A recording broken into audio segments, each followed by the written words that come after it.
Morning, Celtic fans. Welcome back to Celtic World Order podcast. As always, I'm Steve O'Matt, and it's a pleasure to have you back this morning as we take a wee look back at yesterday's curtain raiser at Celtic Park. It wasn't the greatest of performances, but the most important thing, Paddy, was that we got the job done and we take all 3 points. And at the end of the day, we will talk about the performances, but the points are what make the prizes, and ultimately they are all that matters. As you can see, joined by Paddy Boy for the middle of the North Sea. He's like SpongeBob player SquarePants. He joins us for the middle of the sea from a pineapple. And Paddy, I'm sure as we all know the script with you at the moment, you may well drop off, but you'll be straight back in once you resort the Wi-Fi. So anyway, a warm welcome to every single one of you. But before we do, Paddy, it's a warm welcome to you, mate. How you doing after watching the opening game, mate? Yeah, listen, quite excited about it. As I said before the game started, Steve, it was brilliant to have the football season back. Big buzz about it. Flag Day, like you said, nice to see Paul McStay there, a few other legends. The Bunnet was there as well, Fergus McCann. Yeah, listen, brilliant. Excellent to have the football back and some very good performances, I thought, as well. So, Absolutely. yeah, good. That's it. Can't ask fairer than that. We will get through the match. We will talk about some of those performances. And I think I will also find ourselves, Paddy, we'll be talking about what we need, because result was good at the end of the day, but ultimately it still didn't tell you anything you didn't know. There's a wee bit of extra bodies very much required there.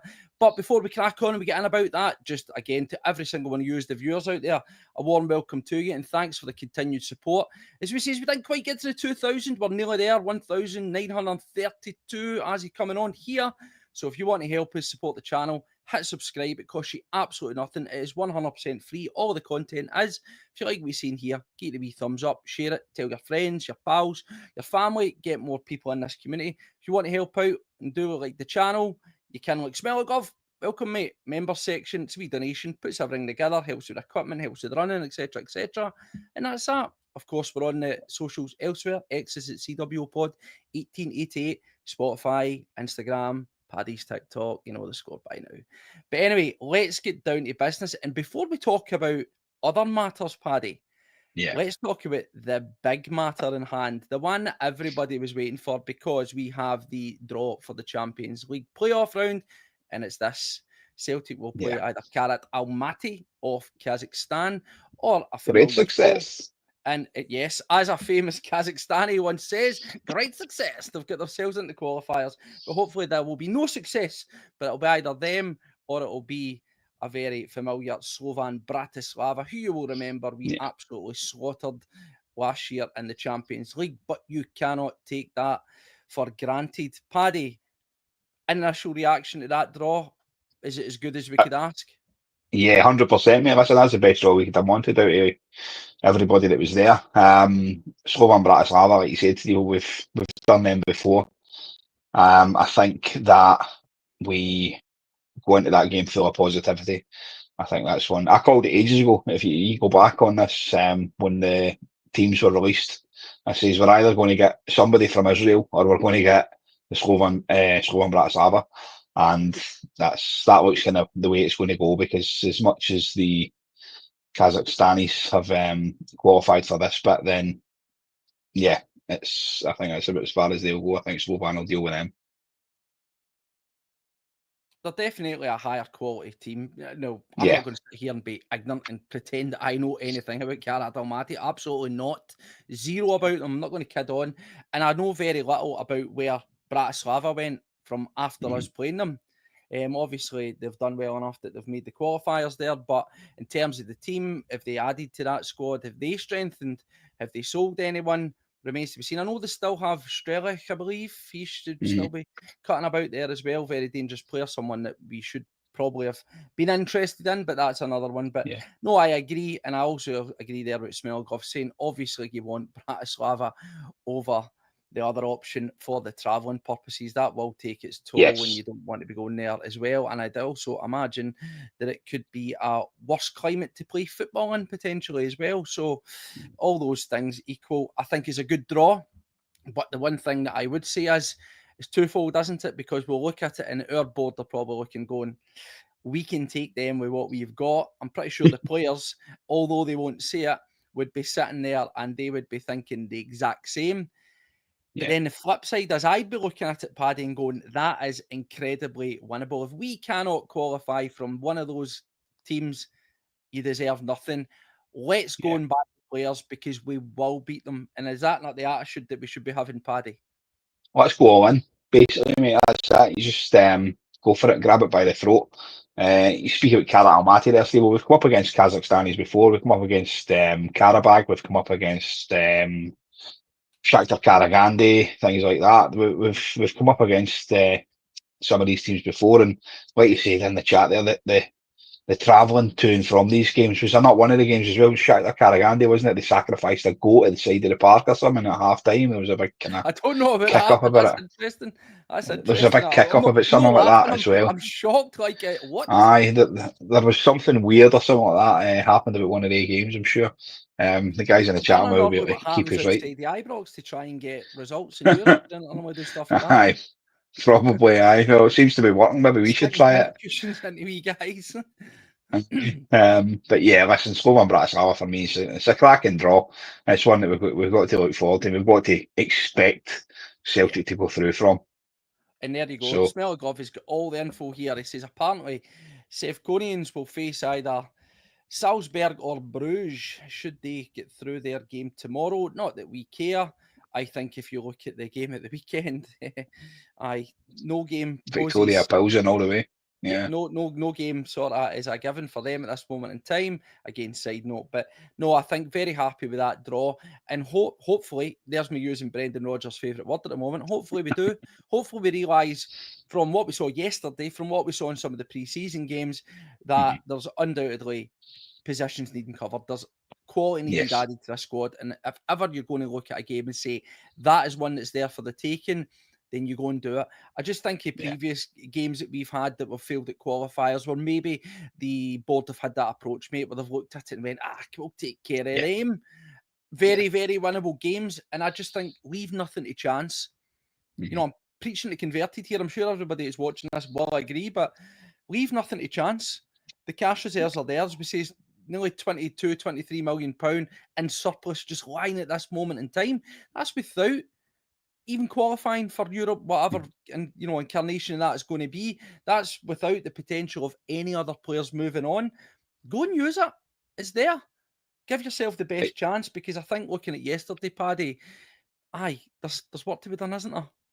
Yeah, listen, I spoke to a few guys on here about the squad as well, and about some of the substitutions that were made, and a few of the boys were saying it seems to me like it's a message from the manager to say to the hierarchy, right, listen, look at the squad that I've got here.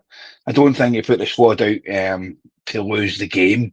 I think the squad was there to win the game. I think he put out with the best we had, but then when the subs and that started to come on, you thought, yeah, we do lack a lot of depth here. We're not bringing on the like for like that we spoke about previously. So I think going forward, Steve, yes, the board will realise, hopefully, again, using Brendan Rodgers' language there, that we do need to invest some of that profit.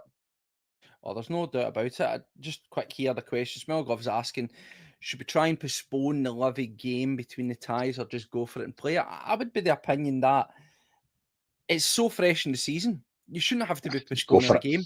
If it's potentially somewhere deep in the competition and it's maybe you're in the Champions League proper and it's your last game and you need to win it or something like that, then you maybe look at, getting proper preparations in for that. But that's early on in the season. No, I don't. I think that the squad should be fresh enough. The squad should be good enough. And as I say, we should also be looking to add to it. That's the most important, but I cannot stress that enough. And as he says, I would just play it, get on with it and get it, rip the band-aid and get done with it. They've got to take care of it. This is it. If you can't get through a qualifier at an early stage of the season against a relatively lower quality opposition, then you shouldn't, you don't deserve it, as I said before. But coming back to yesterday, let's get this up here. Obviously, we'll just talk so briefly, as we always do here now. We'll talk about the performances more than anything. I think you pretty much called this team, Paddy, did you not? When we sat here and done I think you wanted Engels in, is that right? Or did you I'll be right. I had said obviously Trusty. I expected Trusty to start the game. So Scales for me was the only one that I was shocked by. But obviously, once we start breaking down the game, we'll find out that was a great shout to start Scales, because I thought it was absolutely fantastic yesterday. Yeah, well, that's the thing. Looking at it there, no real too many surprises. I agree. I probably have thought that Trusty had at least earned a spot to go in, but the manager goes back to his tried and trusted. And as we expected, or as you expected, we opted to go for Ida through the middle.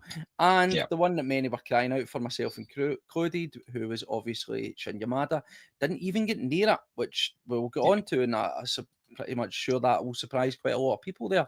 But in terms of the game, Paddy, I think that looking at it, for me, it was very much rinse and repeat of what we saw for a large part of last season.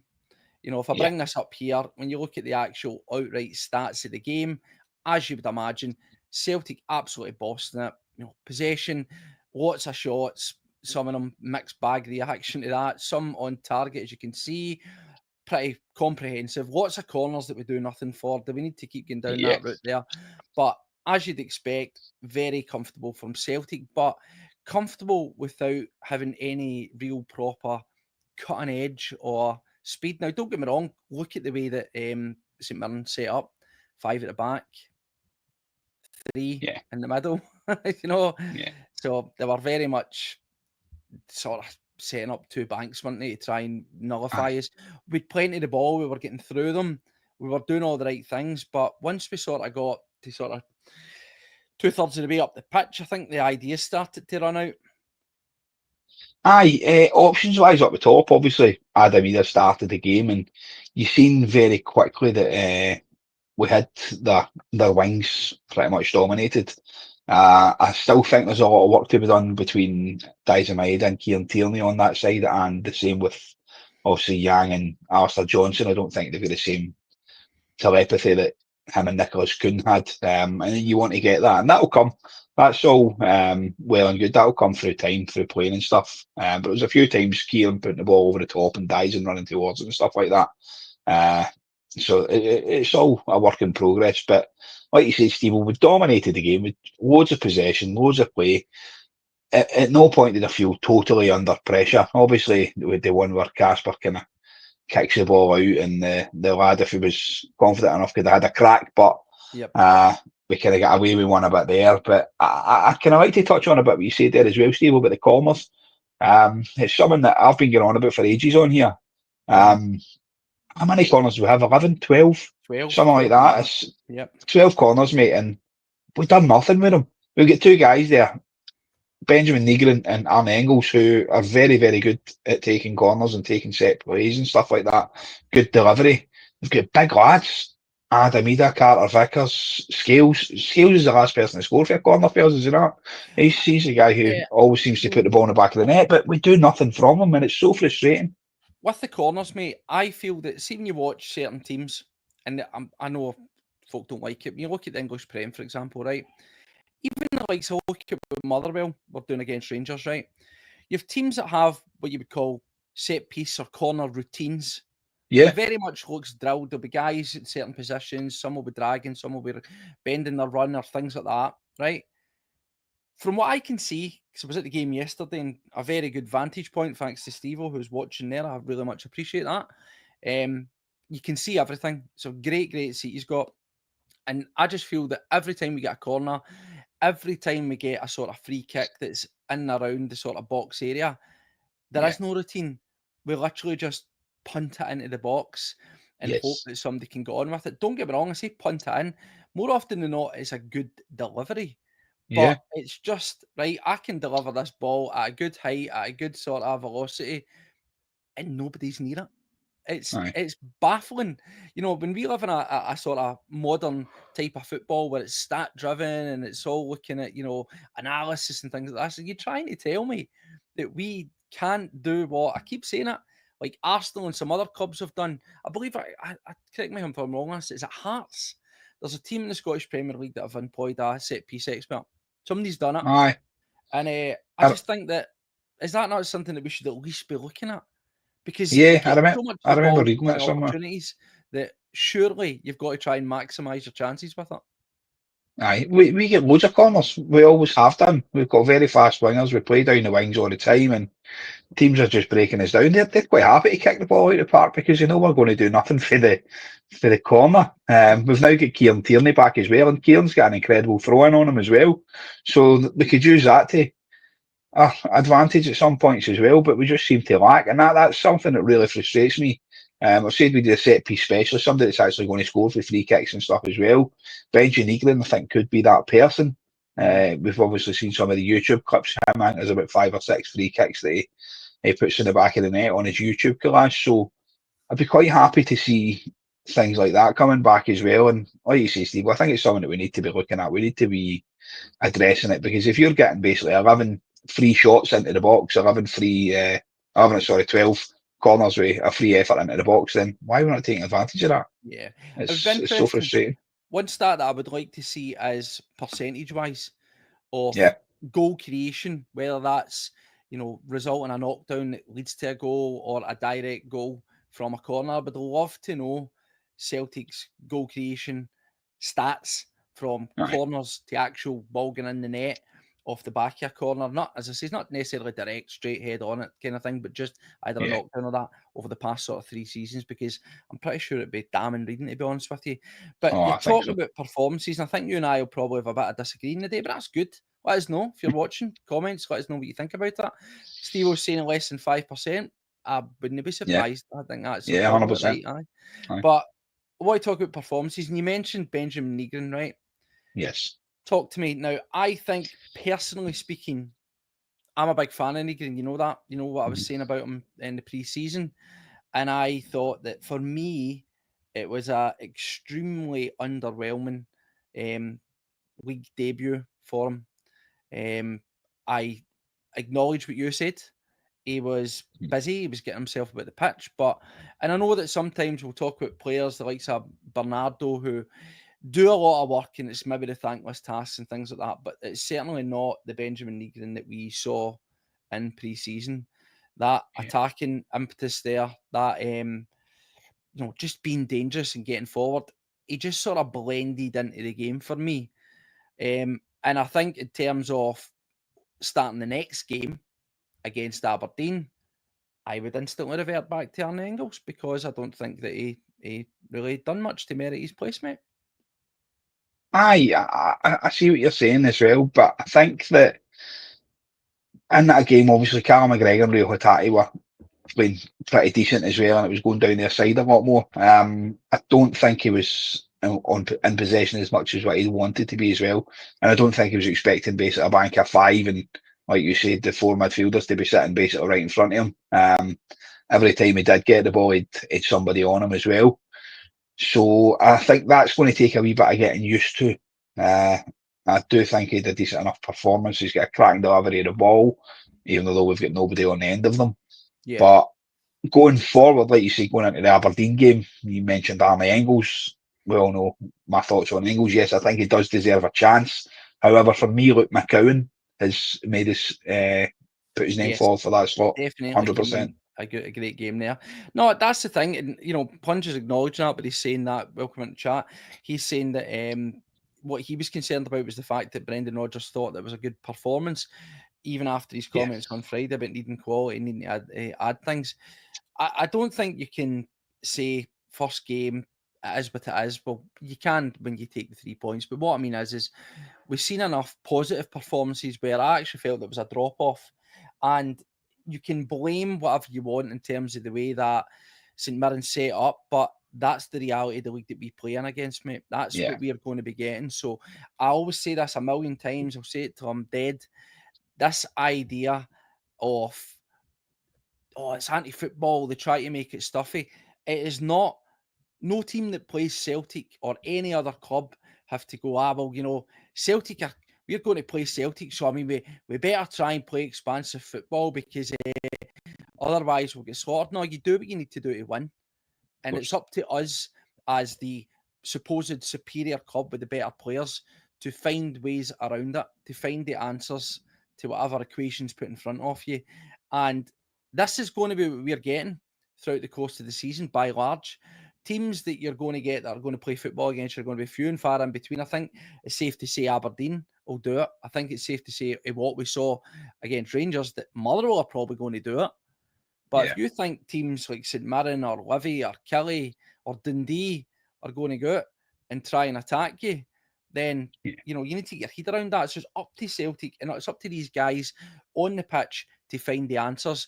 I just felt that Benjamin Negrin personally blended into the game and offered next to nothing. But as I say, I'm positive about the result. That's it. But we are going to talk about some of the performances, and I think it's important to highlight that some of them weren't great. Let's get straight on to him then, because Yang, where are you at with Yang, mate? Right? Because we said the other day when we were on, it's a sad indictment that we can't let Yang go if somebody's interested. It's extremely sad that we can't let Tillio go if somebody wants him. And it's even sadder, as much as Brendan's on the Yang gang and he likes him and speaks positively of him, saying that he's a starter. Now, if you watched that yesterday and you think in your mind that Yang is a player who can deliver for you week in, week out, hang your hat on, then give me whatever it is that you may well be taking, because it must be amazing to live in that world. Yeah, he was kind of null and void, wasn't he? He was hardly even involved in the game. There was a few times when he got down the wing as well, and him and Alistair Johnson just weren't on the same wavelength. They were nowhere near. As you know, I'm part of the Yang gang. I've sang his praises. I want him to stay at the club. I think there is definitely development to be had. I think he will push on, and I think Brendan sees that in him. But like you said, Steve, it's a sad indictment to this day that's your main starter. And obviously we'll get onto Jamesy when it comes down to it as well. You would have been forgiven if you thought that Celtic were playing without a right winger. That's as much as I'd say about it. The amount of involvement down the right hand side was ridiculously poor. Ridiculously poor. The amount of times, and so much so that if you ever watch, and I noticed this, and I thought that's quite bizarre. Kasper Schmeichel always plays the ball out to his left hand side. Very, very rarely does he start any Celtic attack kicking out to the right hand side. Very, very few times did he done it. Continually went to the left hand side every time he was distributing the ball yesterday. There's probably a reason for that. Aye, something I've never ever noticed. Maybe you've gave away a wee secret there, Steve. So I hope there's no opposition watching. That's something I've never even really. It's something you wouldn't pay attention to. Do you know what I mean? I did hear somebody talking about on the Kasper Schmeichel's distribution thing about him not really throwing the ball as much as what he used to. Talking about there might still be a little niggling injury kicking about there as well. He seemed to kind of punt the ball a wee bit. Yesterday he was doing that kind of wee over the head, over the kind of knee punt thing. But it seemed to work out to good effect. But yeah, it's something that we need to address. We know we do need a winger in. We've been linked with so many people, the Balaquisha thing hanging over our heads and loads of other people. We've got players in there. We've got a few players that we could actually drop in. Like, Benjamin Negrin. So if you're going to bring in maybe Luke McCowan into the midfield or Arnie Engels into the midfield, then give Negrin a chance out on the right-hand side. We know he's not really got the pace, but we know he's got the delivery. Is that square pegs and round holes, though? Because, yes, he gets marketed as a winger, but I think it's abundantly clear for what we saw in pre-season. When you look at what he does with Sweden and even with his previous team, he is more of that sort of central. He's maybe more of a sort of central midfielder, stroke a number 10. And he certainly, as we know, isn't blessed with speed. So that could be diminishing returns again if you put him out there. Yeah, but then you're going to have Alistair Johnson overlapping and bringing the speed. I think it's just a matter of getting the link-up play sorted down that side, and I don't think Yang and Alistair Johnson looked as if they were anywhere near having that. I think there was just far too many times when the ball was just kicked away or played out the park at that point. So, it's something going forward that we do need to address, and hopefully the board looking at that will go, right, listen, let's go out and get the boss some wingers, because apparently wingers are easy to come by. Well, so we're told. But that's interesting. You mentioned the name Balaquisha. Mixed reports, right, strange one, because there was chat that he was going to be, or was in the quote advanced talks with Ligue 1 team in France, who had qualified for Europe. Now, as we know, they've got teams in all 3 competitions, so it could be any team. It was an unnamed team. But then another report comes out a day after we're on, funnily enough, as it would be, as it always is, and said that Celtic will make an approach for him if they qualify for the Champions League. Now, this comes back to what we spoke about there right at the top of the show, mate. If they qualify for the Champions League. No. Yeah. Look at the draw. You should qualify for the Champions League. Yeah. You should go and get them. Make it happen. Exactly. It's let's be proactive instead of being reactive. How many times have we said that on here? We talk about it all the time. You've got to go out and do the job, and you need the players to do it. So listen, we know what we need. We could see it yesterday. We know the places that we need to fill.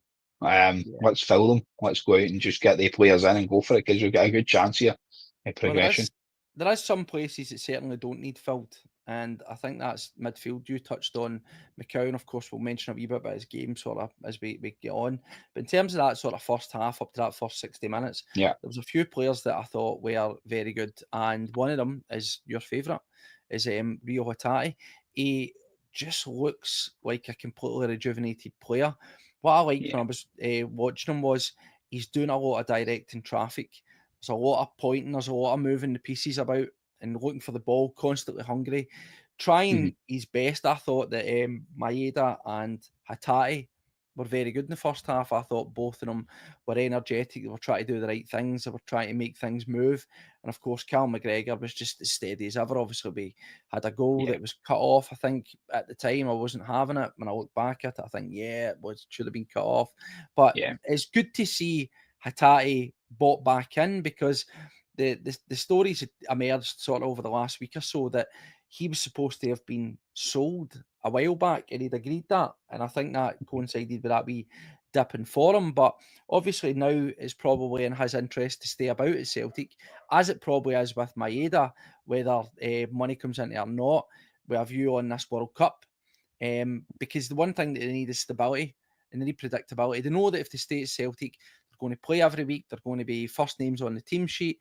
They're going to be looking at Europe, and they can be in a settled position to give their best, to show themselves in the best light to get into the World Cup squad for them. So that probably bodes well for us as well. But he does look like somebody that seems to have made his peace with that. I don't mean that he's settling for Celtic, but I think he realises that he's in the best position to get to where he wants to be. Yeah, listen, definitely. I've sang his praises on here so many times, and he started to show it. Pre-season, he was probably one of the best players during pre-season, if not the best. And he's kicked off the way that we wanted him to. I think the link up with Kieran Tierney as well is going to work really, really well. But I think having something like Kieran behind you is going to fill you with confidence, isn't it? It's going to give you that wee bit where previously Rio would be thinking, oh, wait a minute, Greg Taylor's behind me, I'm going to need to bail him out. I mean, so maybe it's getting him that freedom now that he can actually go forward, and he can do the stuff that we like him doing. He can do the positive stuff, the pushing forward. We know he's got that eye for a pass. Like I always go back to that Tom Rogic part of him when he plays the dangerous passes and stuff. There was a few passes that were very unlucky that were cut out. There were some really nice passes that were just read at the last moment. A lot of people get frustrated by this, and that's why a lot of people start calling Hatate out and stuff like that, because he's playing the difficult pass. He's not just going to play it side to side and do this boring stuff that we always revert back to. I mean, I hate that. Like, you're playing the ball across the middle of the park and back to the defenders and stuff like that. Rio always try and go forward. They always try and do the difficult thing. Every time he gets the ball, he does that wee pivot on it, that wee turn, and he tries to drive forward. And that's absolutely brilliant to see. I love it. I love seeing that part of the game, and it's something that we've spoke about on here countless amounts of times, and I've been called out on it a few times as well for being a Hatate enthusiast. But listen, you will all join my gang. I promise you that. You will see what he can do, and hopefully this season is the one, like you said, Steve, where he can kick on. And I'd love to see him win Player of the Year. I really would. That would be my favourite thing this year. Well, mate, that would blow me away. I am far more in the Hatate gang than I am in the Yang gang, that's for sure. But Oh, no, 100%, yeah. it's good to see him back in firing, and he looks like he can really push on. As it says in the comments, most saying that the injury probably did scupper a move for him, but at the same time, it worked for us, because there you go, you've got a guy that's got himself back to a level of fitness, and he knows that it's too late for him to move on, so he makes the best of what he is where he is right now. Absolutely perfect. But no, I really enjoyed him. Quinny's in the house. How you doing, mate? It's good to meet up with Quinny yesterday. I met up with him and also Paul John Dykes beforehand down the fan zone. Amazing. It's a good wee setup down there for down at Barras Art and Design. Great for that. A bit expensive for a pint, but it's a right good atmosphere. And see the amount of folk that actually padded that I knew from schooling out our way that I bumped into. It was phenomenal. Definitely worth checking out. But Quinny squired me up to the stadium, and it was good to meet you, mate. So hope you're doing well, and let us know what you thought of the game, mate. Let us know what you thought on that as well.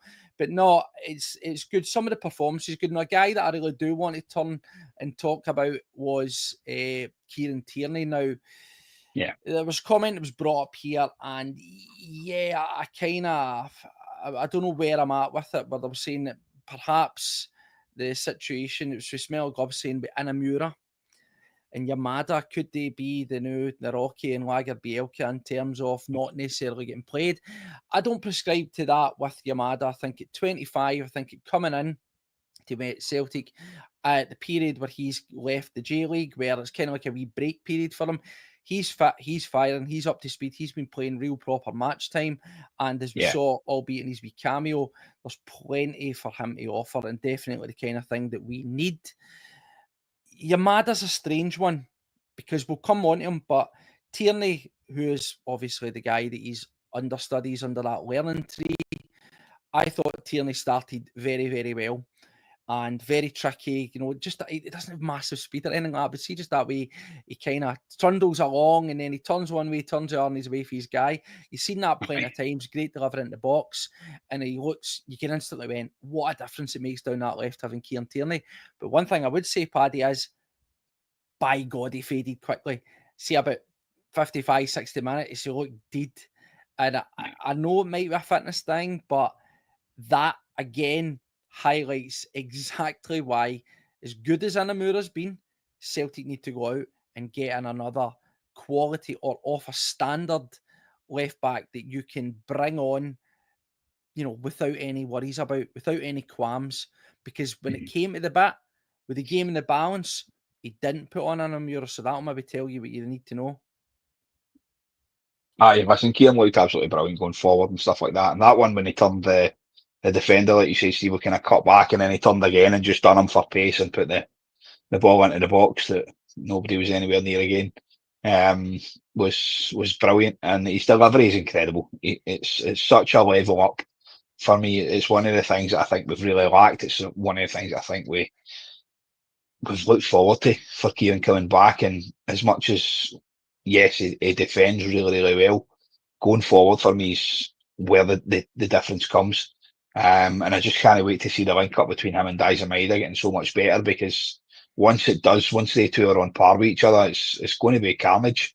It's going to be absolutely brilliant. So, yeah, absolutely fantastic performance for him. Like you said, when he went off, obviously Liam Scales dropping back into left back. Did we get any update? Was that just a precautionary thing? Because before he came off, he was sitting down. He was on the turf, and I was sort of like holding it, looked as if he was sort of rubbing his leg or his knee or something like that. Did we get any update on that? I was obviously at the game. I was out not until sort of late by the time I get back and that, so I didn't get to hear the manager's post-match stuff. But was anything mentioned around that? I don't think so, Steve. I've not really seen much of the post-match interview or stuff and anything like that, but I think it was just he was gubbed, like you said. He'd run himself ragged. And I think that's it. Listen, I think we're going to get about 60 to 65 minutes out of him, if that, going forward for the wee bit, just so he gets up to speed and gets back into the game, because, like you said, he's come in, and pre-season's hard, it always is. And listen, when you run yourself like that for 45 minutes, 50 minutes, you're going to be tired. And I thought he was absolutely brilliant when he was on, and it was so good to to see him there. When the ball got played to him first, like the first 5 seconds or something like that, and you heard the roar as well, that was a nice touch, I thought, for the Celtic fans, which that was really cool. But yeah, so listen, I as I say, we're just wanting to talk about performances, but you just keep them coming. I agree with what you said right at the start, by the way. When I saw Liam Scales' name on the team sheet, I was like, oh, here we go, man. Right, here we go. Yeah. He keeps on knocking the doubters, doesn't he? Myself included. And that's the thing now. Again, I will always caveat it. I am hopeful that Simpson Pusey is going to be the rock solid, hang your hat on guy, right? Mm-hmm. Now, I know you might say, to the detriment of the guys that are already there for somebody that's on loan. I get that. I really do. But Celtic need to put their best foot forward in every game that we play. It'll be horses for courses, right? Mm-hmm. But it's not Liam Scales' fault, sorry, that he's playing well. You know, people like to criticise that and say, I can't believe that in 2025 we're still playing him. First game of the season, he's straight in the team. I know. Listen, I get it. But as long as he keeps on doing what he's been doing and things like that, I think he's going to be hard to dislodge. It's like the Taylor syndrome, isn't it? Where he'll polarise the fan base, but many comers have came to try and take him on, and they were all KO'd by wee Taylor. No. That is crazy. When you look back at the pre-season and you look at the games that Austin Trusty had, I mean, he was brilliant the last game as well. So I just assumed that because Trusty had a very good pre-season that he would be straight in there. So yeah, Scales was a shock to us. But like you said, Steve, with the big ginger Maldini done it again. He's come in and he's just played with ease. Yes, he had a wee mess up at the start when there's a wee kind of mix up between him and Casper, and he gives it all away at one point and stuff. But going forward as well, he looks so confident going forward. He's got a cracking pass on him. I just think he's decent. He's not the answer. I know he's not the answer to our defensive problems, but he's a good player to have in there. He really is, and he, like you said, he keeps proving us wrong. He keeps coming up with these performances, and fair play to the big guy. And as he showed when Kieran Tierney went off, he's adaptable. He went straight into playing left back, and it was seamless. It came with slight issues, but listen, he done a good job. Every ball that came into that box, every cross or whatever else was blocked or dealt with. So fair play to him. I was very, very impressed with Liam Scales' performance, and for me, he was man of the match. I think, see, when that sub was made and we took off Tierney and we brought on Trusty, I was thinking to myself, wow, that's a weird one, right? It was, again, but does that just come back to what we say regarding the Anamura situation, where it's, I would rather trust these guys with a game in the balance than put the lesser experienced Anamura in there? I mean, probably different, isn't it? If we're winning that game 2-0, you probably bring Anamura on, don't you? Yeah, 100%. If we're 2 or 3 up, Anamura comes on there. But I think Brendan was playing the sensible card there, obviously bringing on Austin Trusty, who he knows he can rely on after his pre-season, and then he knows that Liam Scales can pop into the left back position because he played that for Aberdeen when he was up there on loan. So we know it's a position that he's good at. We know it's a position he can play, and that's not looked comfortable. He really did. And the same with Big Trusty when he came on as well. He looked quite comfortable in there, and it's good to have the partnership back between him and Carter Vickers. So, all positives for me there. And like I said, William Scales, man of the match for me. Yeah, good. Well, it's good to see us. We're getting close up to the 100 he's in here. Beautiful stuff. Kaiser, mate, do you not watch? I've back surgery. I'm having to sit down. This is a result of yesterday. I went to the match. I had to walk some stairs, and I took a wee pillow, and a lot of folk, it was funny, a lot of folk were looking at me. I was mental. The wee pillow in my rucksack, and I put it down on the seat so that I could be comfortable. So this is the result of yesterday, where I'm bloody in agony, but thanks, mate. I know I look like I'm in counselling. I don't think it's that bad that we need to counsel there. But yeah, I digress. Let's get back to the action. I look like I'm in a jail. You know what I mean? And there's Joe there. I know look at your wee camp beds behind you. Oh, it's cute, isn't it? There's Joe, and he was loving it. He was absolutely He came out big scales. He was one of the first ones out to sign stuff for the kids. Speaking of kids, let's bring it up because a boyhood dream was lived yesterday after the game. There's our Joe Donnelly. Yay! He's big happy face, big Wayne, man. Love it. Joe was ecstatic, but when the players came out, he's Joe, there's your pal, go and see him. But no, let's get back to it. So, Paddy, first half, there was plenty of decent chances, and we're going to have to start talking about it. It's Adam Idah, right? I sat here and listen, I don't need to say it again. I don't want to be negative. I don't want to go down that route. But is it rustiness? Is it inability? Is it confidence? What is it, Paddy? Because there's a lot of folk talking about it here. And a lot of folk are not exactly happy with Adam Idah. Listen, he's been slaughtered online. Chances put yourself about, but what do you think? He's been slaughtered online, mate. I've read some reviews and stuff by people, and a lot of it I think is absolutely disgusting. The guy, he's out there, he's trying, he's doing what he can. He was in the positions, he was putting himself about. The header that he puts in from the CrossFit Tierney, I think he's got to try and generate the power on it. So he's having to kind of throw himself back a wee bit to try and do that, and doesn't get the angle right on it. I think there's a few times when he was a bit slow to react, which again will come with game time. I just think if you're in the positions more often than not, then you're going to get the goals. There was one obviously when he hit the post as well, and on the commentary, usually have seen the chance obviously and thought, oh, that's unlucky and whatever. But big Chris Sutton on the commentary said that he's got to put his head on that. So if he just heads that across the 6-yard box there, he's scoring. But obviously Adams brought it down on his chest, brilliant control, and he's cracked it on the volley and hit the post with it. Which again, very, very unlucky. And I thought he was unlucky at a lot of points. St Mirren defended for their lives. They really did. Big Gogic and the other lad in there, I can't remember his name, but they were brilliant. They were first to everything that came into that box. They were coming across, and they weren't giving Adam Idah a chance to get the ball under control and put it away. But I thought his performance was quite positive. I really did. As much as everybody's slating him, he was there. He was still getting the ball. He was still getting chances. The only thing that frustrated me, I'll say, Steve-O, is the fact that he was offside about 4 times or 5 times in the first half. Now, he shouldn't have been caught. We'll bring some of these up. I think it's a mixed bag. Mix, he believes a confidence thing for one way or another. Aye, that is. McLaughlin, he's good to have you in the house, mate. And a YouTube comment, he says it seems to be general application all over the pitch. It's hard. I agree from watching him, and I was wanting to concentrate on certain players when I was watching the game yesterday.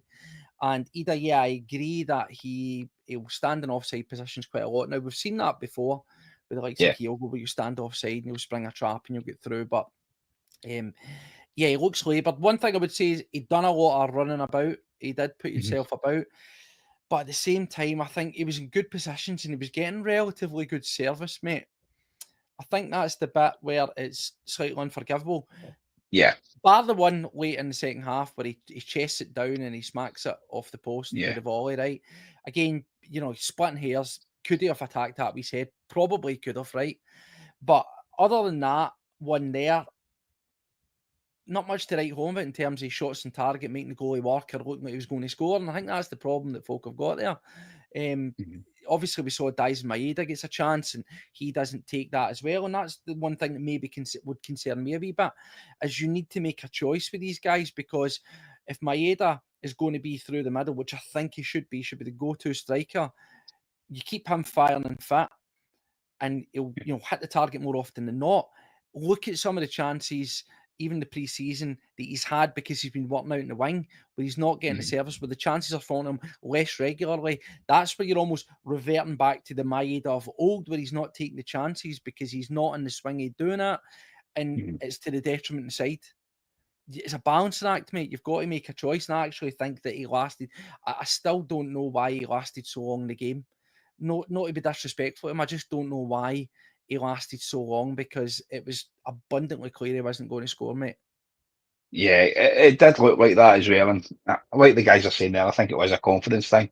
They talk about Maeda through the middle, mate. Listen, we'd all love to see Maeda through the middle, but who are we going to play in the wing? It's as simple as that. Who are we going to put on instead of Dyson Maeda? Because let's be honest, we don't really have anybody that's going to play on that left wing unless you move Kieran Tierney up and play Tierney as a winger. But then that obviously leaves you thing with it a left back. But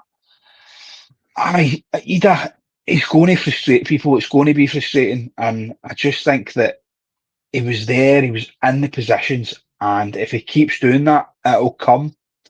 All he needs is that wee confidence boost. Do you agree with somebody's comments here? Harbour Rider saying that for a guy his size, he should be big ragdoll defenders all over the place, and then right under it, McLaughlin, too nice, needs some proper aggression and physicality.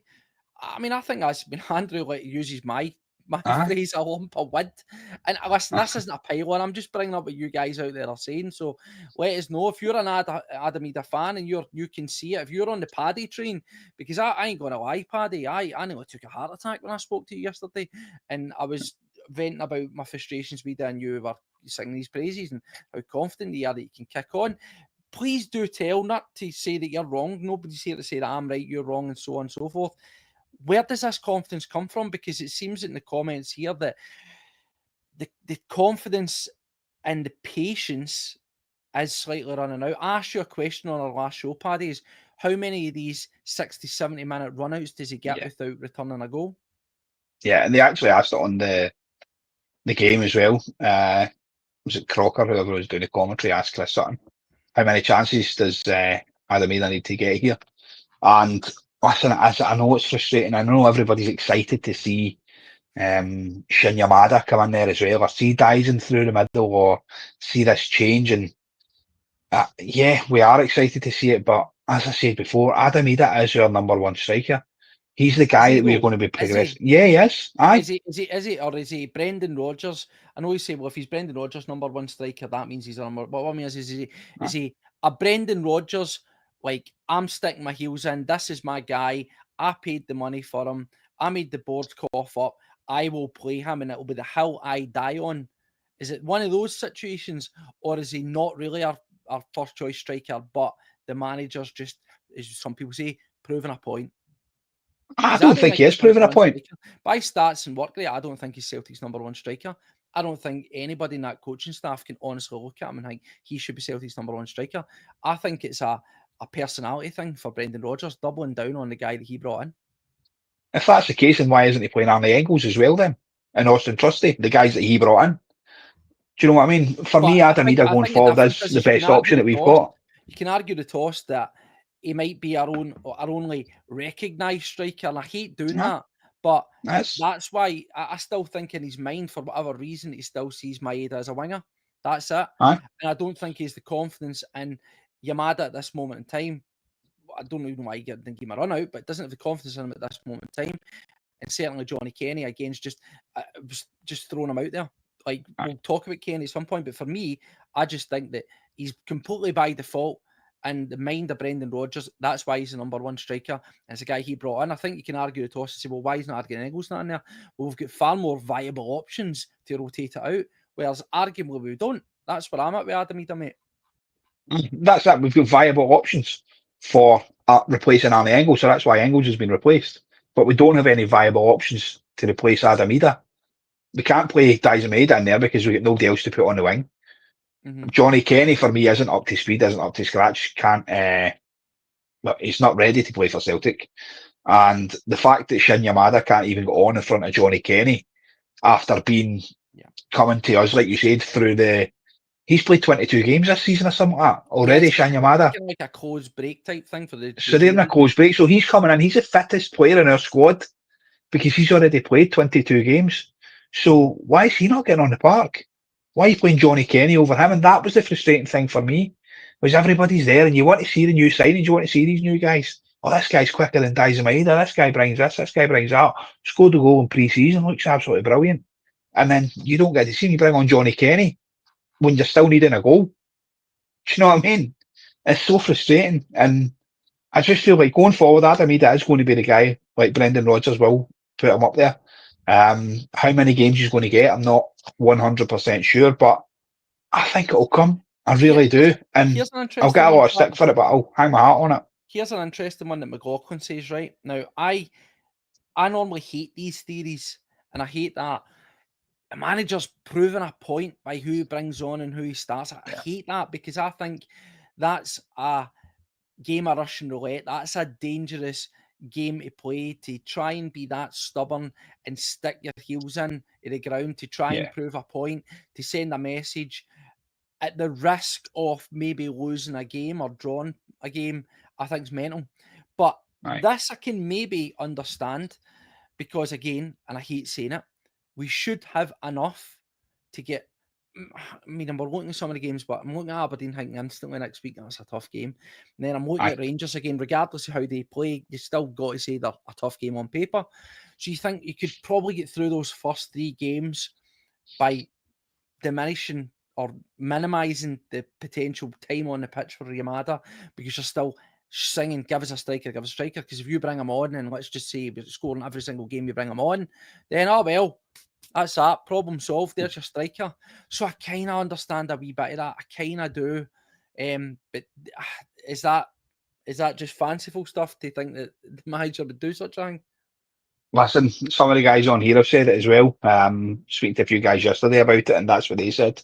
They brought that up, saying, bringing Kenny on was his message to the board, saying, look at how short my team is. Look at, I'm having to take off Yang and bring on James Forrest again. I'm having to take off Ida and bring on Johnny Kenny again. And, look, I'm having to revert to putting Liam Scales at left back again.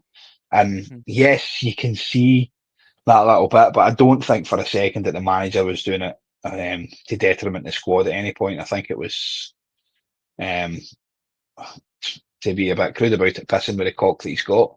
Do you know what I mean? It's you can only really play with what's in front of you, and to be fair, that's basically what Brendan's done there. And I don't agree with this stuff. I think the manager's going to put the best team that he can out there, and the team that he thinks. Everybody's not going to agree with the manager. Do you know what I mean? He's going to make substitutions during the season, and it's going to frustrate some people bringing other people on and whatever else. But we get behind the manager, we get behind the players, and we just go for it. We push on. Joe, so we'll move on to other things. We obviously, as I said, it's interesting to see the comments for everybody that's saying this, and I shout out to Martin where he says, we need to admit we're not happy no matter what. Listen, Martin, I get Celtic that, fans strive for perfection. We do, and that's the thing. And believe me, we don't want to be sitting here and talking about the negatives or the things that could be better. But as I say to everybody, if you're the opposite, Martin, and you have a different viewpoint on it, let us know. We'll fire up and we'll discuss it, because that's what we're all about here. Everybody's got different opinions, and we want to know at every angle that everybody's coming at it from it. But I think that I would ask you: are you genuinely happy with the squad that we've got at this moment in time?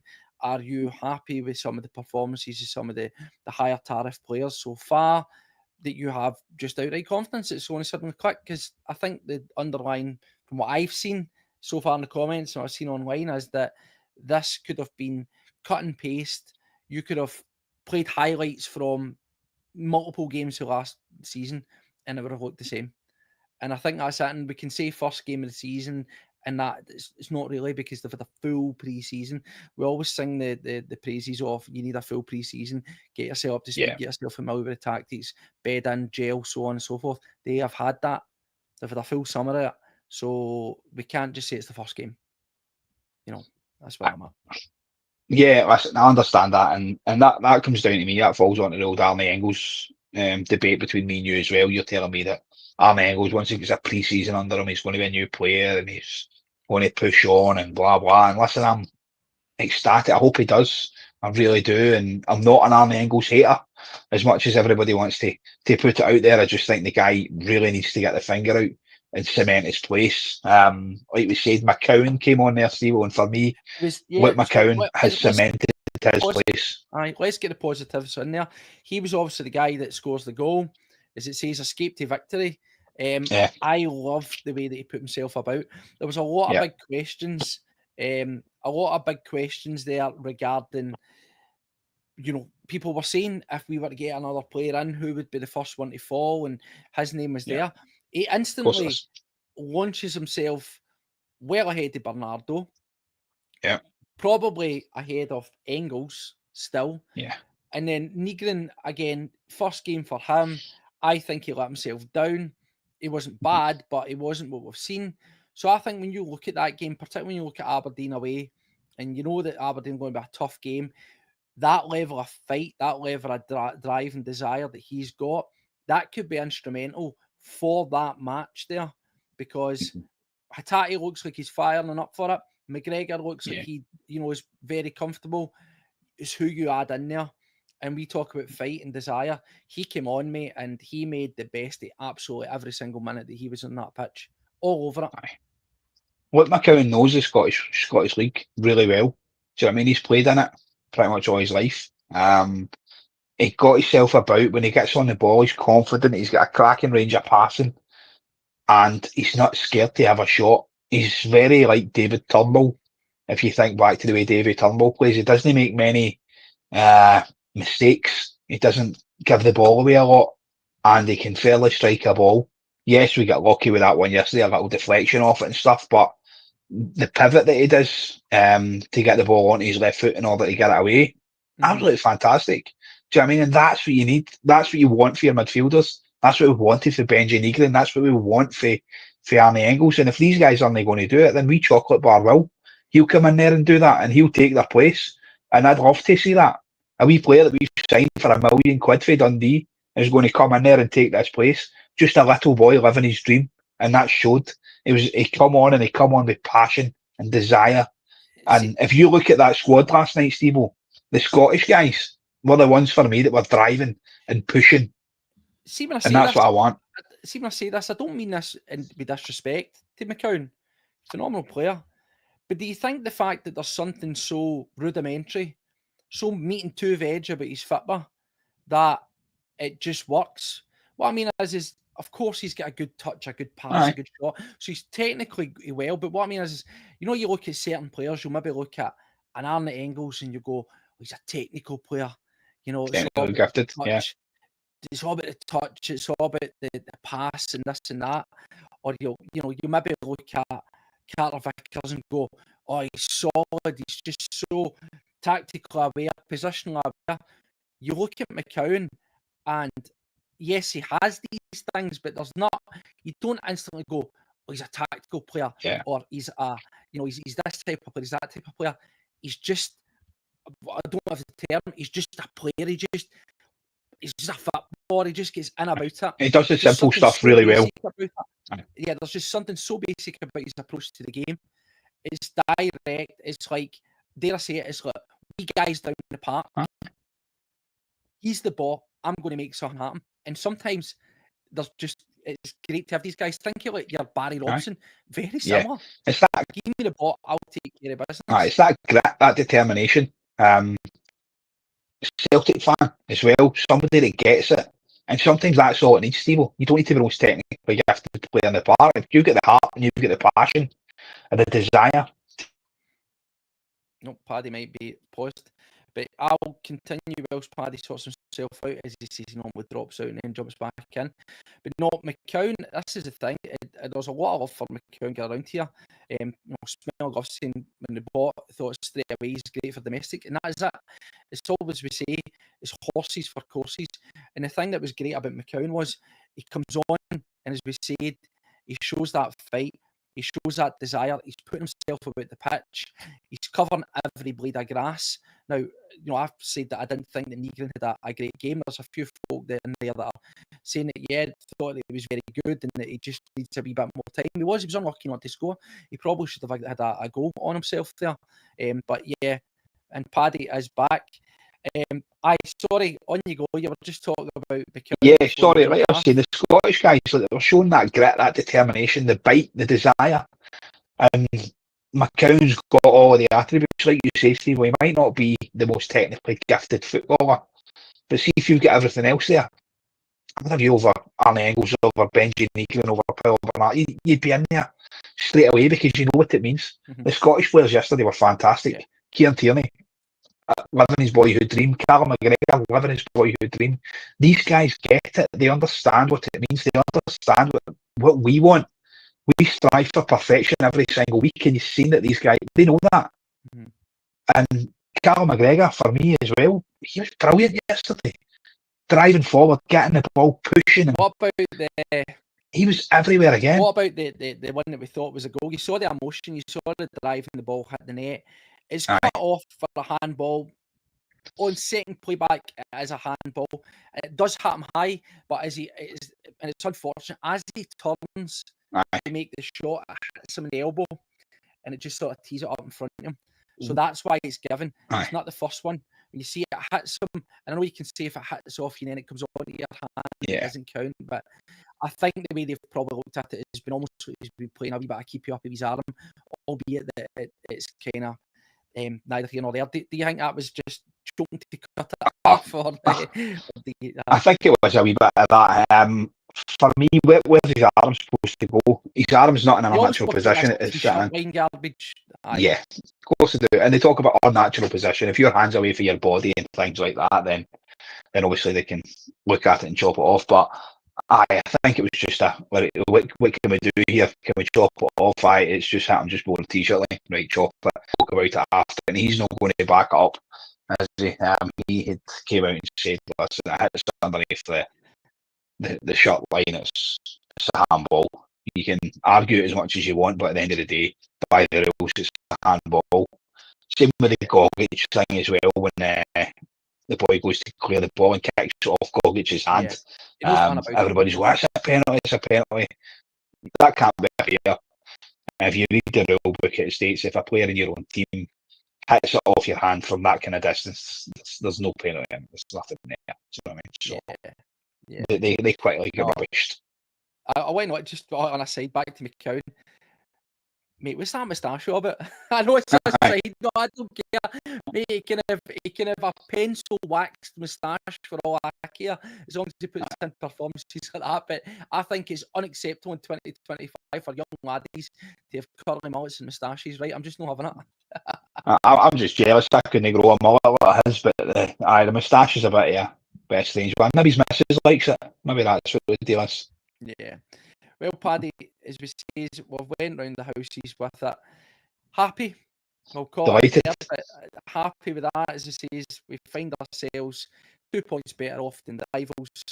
I think the way that they are playing, that could be, every game could be fraught with danger for them at this pace. However, I am not going to write it off, because we all remember Ange Postecoglou's first couple of games in charge at Celtic, and stranger things have happened. They probably will get better, but I know it's a Celtic podcast, but from our manager talking about quality and wanting players in and hoping for it and so on and so forth, just a passing comment on their manager going nuclear on their team. What do you think of that? Listen, our manager came out and he was all positives. He praised some of the players, some of them that I don't think actually deserve the praise, but he came out and he praised them as a team. We got a team performance, and that includes all the subs and whatever else. I think the subs made a massive difference, especially James Forrest. James Forrest come on and absolutely changed the total outlook of that game. And if it wasn't for Scalesy, I'd probably gave Forrest man of the match. Of that passion. So going forward, mate, listen, 3 points in the bag, and good to go over the line. Absolutely. Well, that's it. It wasn't perfect. It was far from it. There was work to be done. As we say, the underlying point will remain that there is still work to be done with a squad. Yeah. Simpson Pusey still not been unveiled, but he was sitting in the stands of a tracksuit. So there you go, Celtic. It just shows you where we are maybe at in terms of a club just being a wee bit lazy, a wee bit behind. And I would also echo as well. Side note, some of the stadium, the banners and more that kind of stuff, it's a bit embarrassing. It should be getting the finger out and doing the basics. We talk about got a stadium, a dressing room that says world class basics. Well, Celtic, go and do the basics to make us world class. Sign some players, exactly. Increase the capacity, increase the facilities. It's not a lot. Give the manager what he wants. Give the manager a new contract. You on board, Paddy? 100%, mate. 100%. Well, thanks for taking the time to join us. I know you need to get back to bed because you're night shift and you got up early, so thank you. Thank you, everybody that has joined us. We were over 100 there at our peak. I know that Axom's on. Go and check them out. Good guys, good chat. go and migrate over there now for more and pick up with this one left off. Yeah. So we'll be back through the course of the week. I believe we're going to try and get on tomorrow night at some point for a board-specific one. Hopefully, touch wood, that gets through. I'll need to check in with the guys, but if not, that'll be through the week anyway. Yeah. We'll be back as always. So take care of yourself. Until next time, as always, Paddy, send it